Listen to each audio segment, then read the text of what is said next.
নমস্কার বন্ধুরা, কেমন আছেন সবাই? কেরালাই সংসার আরও একটি ব্লগে আপনাদের স্বাগত জানাই।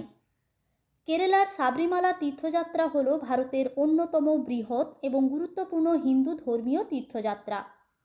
সাবরিমালা মন্দিরটি রয়েছে কেরালার পাতানামথিটা জেলার পশ্চিমঘাট পর্বতমালায়।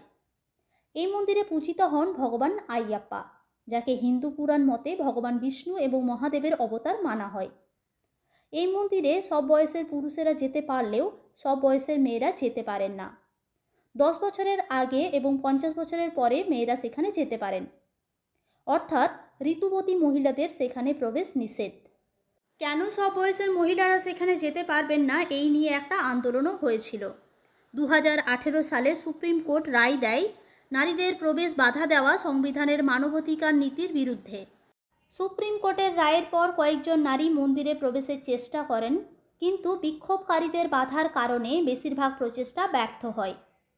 এরপর 2019 সালের জানুয়ারিতে প্রথমবারের মতো 2 জন নারী, বিন্দু এবং কনক দুর্গা, সাবরিমালা মন্দিরে প্রবেশ করতে সক্ষম হন।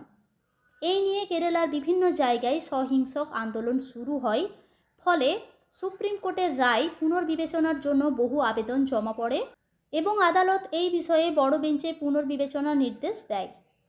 এই আন্দোলন ভারতীয় সমাজে ধর্ম, লিঙ্গ সমতা এবং সাংস্কৃতিক ঐতিহ্যের ভূমিকা নিয়ে একটি বড় বিতর্কের সূচনা করে এবং তা আজও চলমান।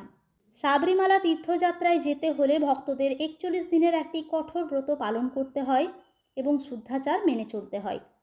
এটি শারীরিক, মানসিক এবং আধ্যাত্মিক প্রস্তুতির একটি অংশ। ব্রহ্মচর্য পালন, নিরামিষ ভোজন, কায় মন বাক্যকে সংযত রাখতে হয়।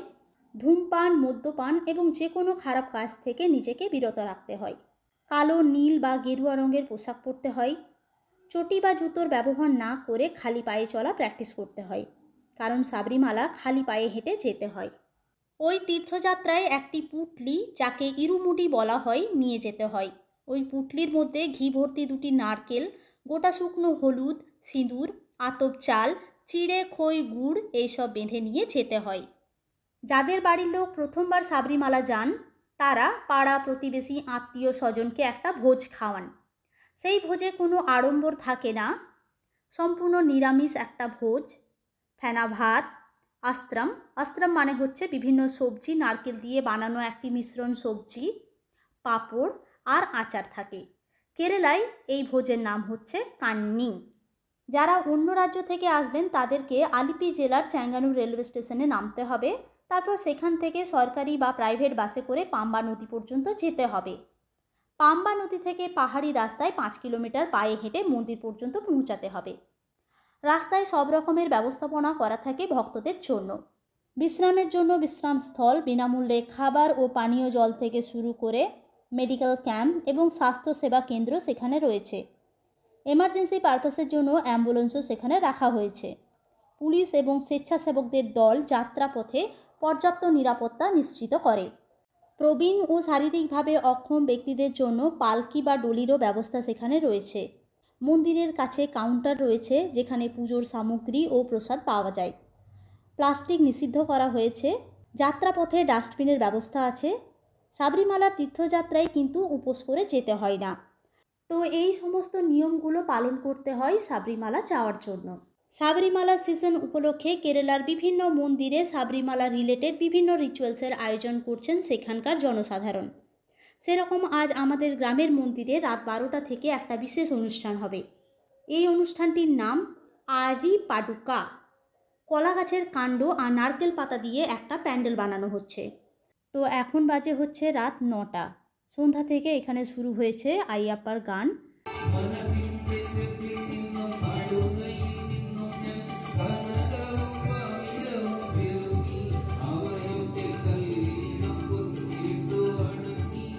আর দিনের বেলায় আপনাদেরকে যে প্যান্ডেলটা দেখিয়েছিলাম কলা গাছের কাণ্ড আর নারকেল পাতা দিয়ে, সেই প্যান্ডেলে হচ্ছে আইয়াপ্পার পুজো। আর অন্যদিকে চলছে পুটলি বাঁধার কাজ। যারা সাবরিমালায় যাবেন তারা মাথায় করে যে পুটলিটা নিয়ে যাবেন, সেই পুটলি বাঁধার কাজ চলছে অন্যদিকে। পুজো হতে বেশ অনেকটাই সময় লাগলো। এখন বাজে হচ্ছে রাত 12টা। এরপর আপনাদের কাছে আসতে চলেছে একটা বিশেষ রোমাঞ্চকর মুহূর্ত, যেটা আজকের এই পুজোর বিশেষ অংশ। এই বাচ্চাটি ওই পরিবার থেকে প্রথমবার সাবরিমালা যাচ্ছে, তাই ওকে দিয়েই এই অনুষ্ঠানটি শুরু করা হচ্ছে।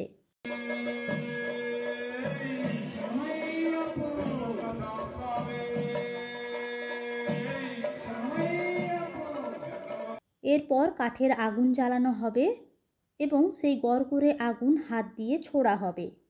তবে এই কাজটি করার জন্য প্রফেশনাল লোক আছেন, তারাই এই ধরনের অনুষ্ঠানগুলো করেন। বাচ্চাটি বা তার পরিবারের কোনো লোক কিন্তু আগুন ছুড়বেন না।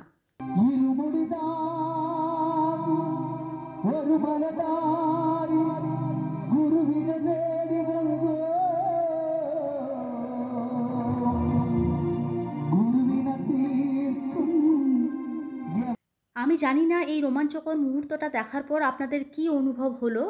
আমি তো শিহরিত হয়ে গেলাম। এরপর ওই বাড়ির লোকেরা পুঁটলি মাথায় করে সাবরিমালার উদ্দেশ্যে বেরিয়ে পড়বেন। এখান থেকে পাম্বা নদী পর্যন্ত যাবেন এনারা কারে, তারপরে পাম্বা নদী থেকে পায়ে হেঁটে। তবে চলুন আজকের ব্লগটি এখানেই শেষ করছি। ব্লগটি কেমন লাগলো জানাবেন, ভালো লাগলে একটি লাইক আর শেয়ার করবেন। আর আপনাদের সাথে আমার দেখা হচ্ছে আমার পরের ব্লগে। সবাই খুব ভালো থাকবেন, সুস্থ থাকবেন আর খুব আনন্দে থাকবেন। ধন্যবাদ।